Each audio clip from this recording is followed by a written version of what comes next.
Hey, thanks for joining me. Death's Head 2, Marvel UK Comics. This is the Marvel UK Comics. I don't understand. I know I say this all the time, that if I was anybody who was good at my job here, I would just go do some research, but that's boring. I don't understand Marvel UK Comics. Like, comics made for the UK market, but they're available everywhere. Why have a UK division if you can get them in the States? I don't understand. I don't know how that works. I don't know why it works that way. I'm sure some of you out there could explain it, and that would kind of tell everyone else in the comments. So let me know, what is the point of Marvel UK Comics? I mean, they're not just made to be sold over there, but it's a whole imprint specifically.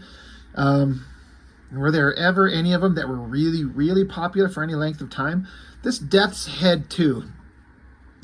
So this is like the first issue of a regular series. I remember a million years ago, my older brother and I, when we were collecting comics, my older brother got some of the original miniseries, something like that. And I remember reading it and kind of thinking it was okay. Not really a big deal. I didn't understand this character. He's visually incredibly imposing. He's like the epitome of like 90s ridiculousness in a way that's just kind of awesome. What I kind of liked about the visual look is that it kind of reminded me of like the Predator, that movie monster design, in a way. I mean, like the flat top kind of headpiece, and then the long hair and the mask and a big giant monstrous creature. It's not too much of a stretch to kind of like get a Predator vibe. But the thing that was weird about the character in the book is that he was like, he was jokey, kind of trying to like be funny and quippy. It just didn't, I didn't get the combination of the look and the characterization. I didn't get it. It wasn't my most favorite thing in the world, the original miniseries. And then this first issue of this regular series is kind of the same. I understand if people super love it. It's something that they really kind of look back on with fondness. I certainly don't. Cover. They went all out for the triple gatefold. And they went all out. Got to be honest, it's a smart decision, because this is from 1991. So what was the premier superhero comic of the day? The Jim Lee X-Men. So have your monstrous creature fight that X-Men team. I mean, what else is going to draw eyes besides that? It got my attention. And then there's a bunch of random-ass weird other characters going on over here. So, I did kind of a brief run-through of this book. It seems like the thing that was the biggest draw is the artist, Liam Sharpe. I know a lot of people that were really, really into him when they discovered his work, and I can kind of see the appeal looking at this. I don't know, I guess I was kind of a little bit of a douchebag elitist back in the day when these comics were being published, but to my eye, I could always tell when somebody was just trying to do a rip-off of the Jim Lee style, but doing it not a fraction as good as him, in my mind. And when that was happening, I instantly didn't care. I'm like, you're just trying to do Jim Lee. You're not as good, so you're a failure, and I'm not into it. But a lot of people really liked Liam Sharpe's work in this era. And, looking at it now, he's clearly extremely talented at this time. Book says it's published October 92. I will say, this artist, Liam Sharpe, I follow him on Instagram. He doesn't seem to post too often. He's still alive, still drawing, and holy shit, is he a master these days. And he probably has been for a long, long time. I mean, this is like 30 years ago. So, of course, a person's going to improve and change and grow over that time. So he was obviously talented at this time, but, it's just doing like a Jim Lee thing. But his work today, go look him up on Instagram. Like, it's kind of unbelievable how good he is. He's master storyteller or master artist, illustrator. I don't know how many comics he's drawn in recent years. I don't know, but just looking at the work that he can do now, it's pretty unbelievable. And so, a starting page, bunch of shots of, landscape, establishing shots, all pretty well drawn. When I say pretty well, I mean really well. I shouldn't kind of undersell it. When it's just a repeating zoom in shot on, like a small town bar or something like that, it's kind of hard to get super excited about it. But when you think about, it's boring to draw, but if you're going to do it, you should do it right. And he did. It looks really good. And then we jump over to, there's a fight going on in the bar, big double page spread of our character, Death's Head there. I seem to remember thinking that like I was saying, the art, it's both good and not interesting at the same time. To me, the coloring, I actually think kind of works really well in a lot of places. One thing that kind of threw me off a little bit, it says art here. Art is by Liam Sharpe with Andy Lanning, Brian Hitch, and Cam Smith. So I know Brian Hitch for sure. I've heard of all those names, but the one that I'm most interested in is Brian Hitch. But the main artist is supposed to be Liam Sharpe. But with all four of those guys listed, it doesn't say inkers. I'm guessing inking. I don't know. But out of all those guys, Brian Hitch became my favorite by a long shot. Excuse me. So, yeah, it doesn't kind of specify, but I'm just guessing that they do inks, I guess. So looking at this stuff, again, it's all kind of early 90s over-the-top silliness that's both terrible and awesome at the same time. Some people don't agree with that. Some people think 90s stuff is nothing but pure garbage. And there's plenty of it that it is technically pure garbage, especially when you put it up against real masterful works in the comics industry that's been done. But at the same time, it's kind of fun. And if you can kind of just have fun with it and just enjoy yourself, it's worthwhile. It's there's certainly an audience for it that misses that type of stuff today. I'm always looking for that balance of this incredibly dynamic, awesome, ridiculous, over-the-top, over-rendered artwork in conjunction with the story that's balanced out in a way being told that's visually exciting but also a good read. And they're kind of hard to find, but there's an audience out there for it. I think that face looks pretty dang good, all things considered. But the guys are fighting. The panels get a little bit crowded, maybe a little bit. That might make it a little hard to read. A little. There's humor into it. These cops, or these guys, I guess they're cops. Yeah, there's like they're betting on who's going to win. And then look at that. If that isn't like a 90s era face, if you've ever seen one. Blood, cross-hatching lines. Pretty awesome. But, I just, the main character, this Death's Head, they talk later in the book about how he's got personality switches. I don't know if he keeps bouncing back and forth. He's some kind of robotic construct of some type or an android. I don't really know. I didn't look into it too much. This book didn't hold my attention too much in terms of the story. Bunch of random ass characters. I don't know if these are characters that have been introduced in other books. We're supposed to know who they are.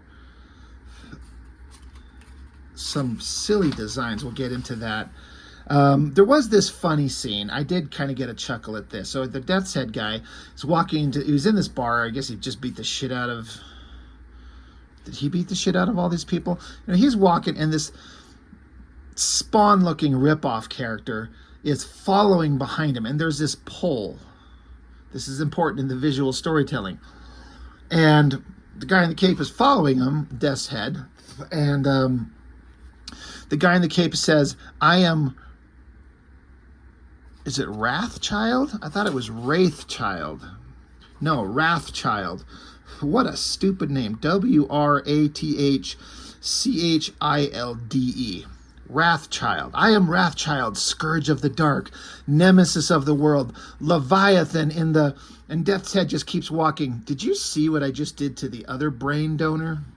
So this Wrathchild is trying to explain how dark and scary and creepy he is. And Death's Head ain't listening. He just keeps walking. So as he keeps walking and Wrathchild is following along trying to get his attention, he's not looking, and he smacks his dumbass into the pole as he walks by and knocks himself to the ground. I actually thought that was kind of funny because this stupid Spawn-looking design back here is so stupid. I'm wondering if it's supposed to be like an intentional Spawn ripoff. And he just smacks his head into a bar of this pole, and Death's Head thinks it's kind of funny. And so did I. But I mean, look at this thing. What a creepy-ass design. Doesn't that just look like something like the Predator? Like it's completely the Predator design, right? But he's also funny, jokey. He talks like Wolverine in a way. So the balance of the characterization and the look of the character, it just didn't work for me. I didn't care for it, so I wasn't too invested. He can chug a beer through that mask and these teeth, tosses his beer away, and look at that big giant. Like that is just, it's like underground comics nonsense where people are just trying to like do their over-the-top impersonation of the art style and character designs. I mean, it's like I said, it's both awesome and stupid. And so somehow it's got this appeal that's kind of hard to put your finger on. Anatomically, I mean, it's pretty solid figure drawing. And then, of course, as is the case with these 90s era comics, you got some female character in the most ridiculous outfit that doesn't even make any sense how it would stay on. But that doesn't matter as long as we get the opportunity to draw like half-naked babe standing, flexing, using her energy powers to float things in the air, and her and Death's Head have got some kind of connection talking about stuff. I don't know. I don't care. But then there's some kind of like psychic or some kind of energy wave that crosses the planet and it affects the X-Men. They can sense it. Something's going on. They need to go investigate it. So we get, you know, a shot of a bunch of the team members in the danger room practicing, but it's this little tiny panel. I don't know. When you get a chance to draw the Jim Lee era X-Men doing a danger room training sequence, I think that I would want to dedicate more of the page to that visual than the nonsensical shot of Rogue showing us her ass. And don't get me wrong, I am all about Rogue showing me her ass. Please do, all the time.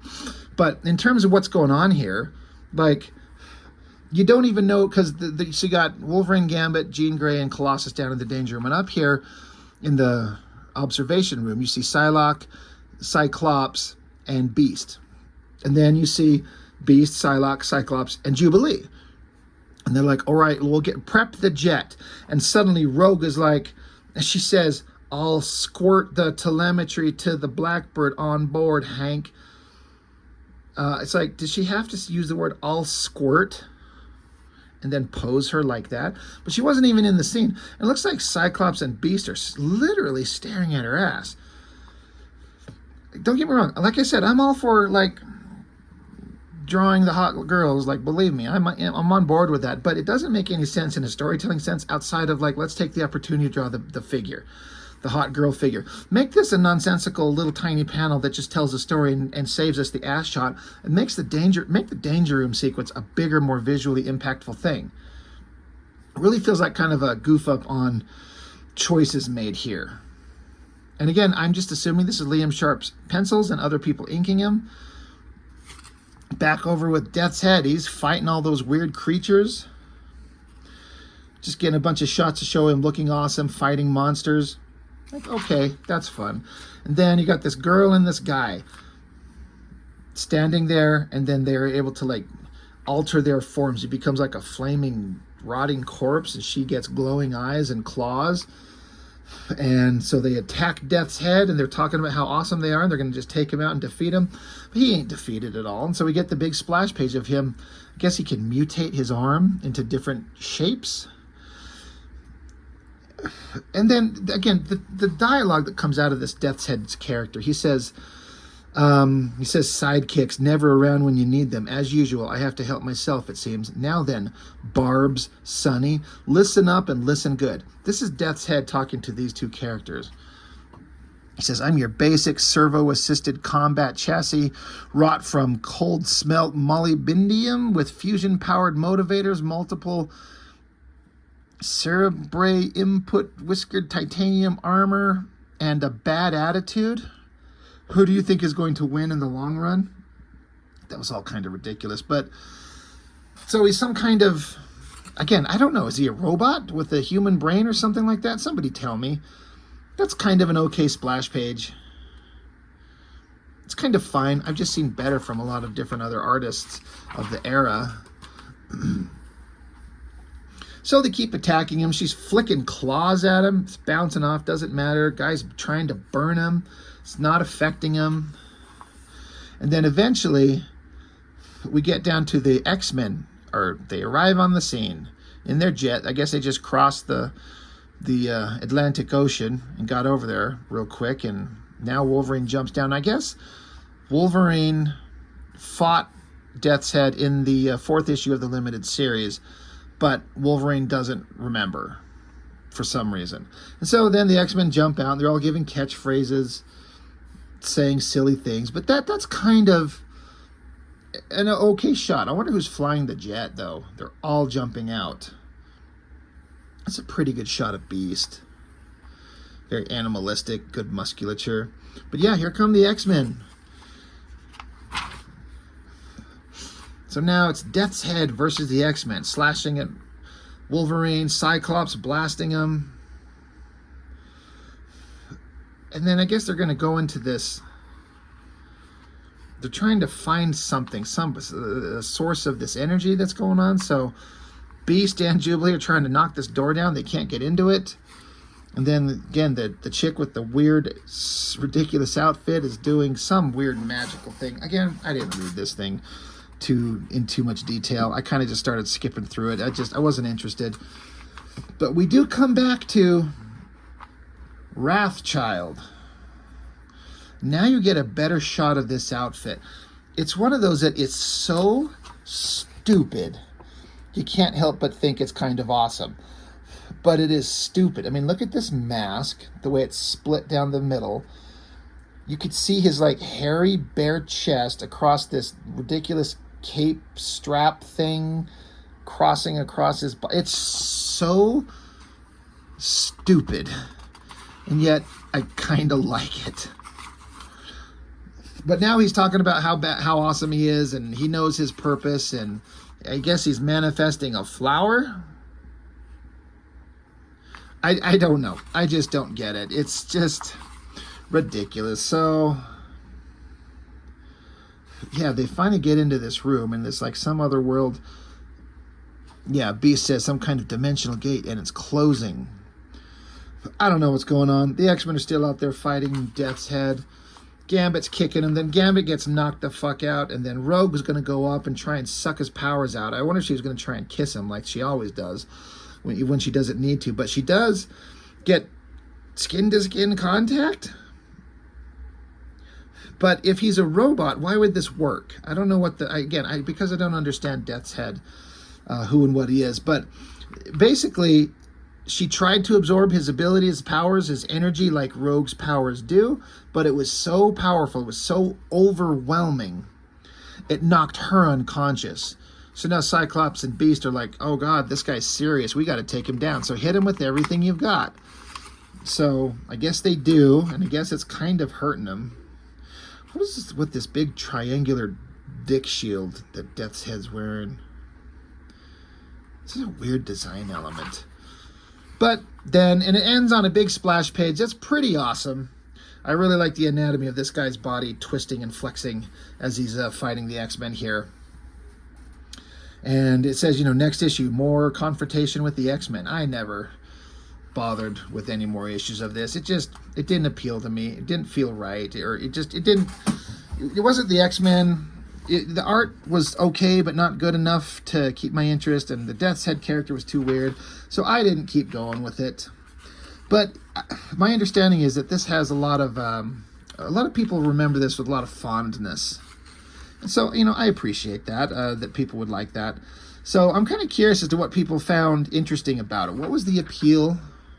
What was it about this character that kept a person's interest? Yeah, he's just a weird mystery to me, but it's like he's a mystery, but I don't care to know. I'm not going to seek it out. It's not one of those things that I'm like, I've always wondered what was the story, what was the backstory to this guy. I have no idea, and I still have no idea, and I kind of don't care. But it was popular for a minute, and people liked it. So that's all I've got for now. That's Death's Head 2, the first issue in a regular series for however long that it went. So anyway, that's it. That's all for now. Thanks for joining me. See you later.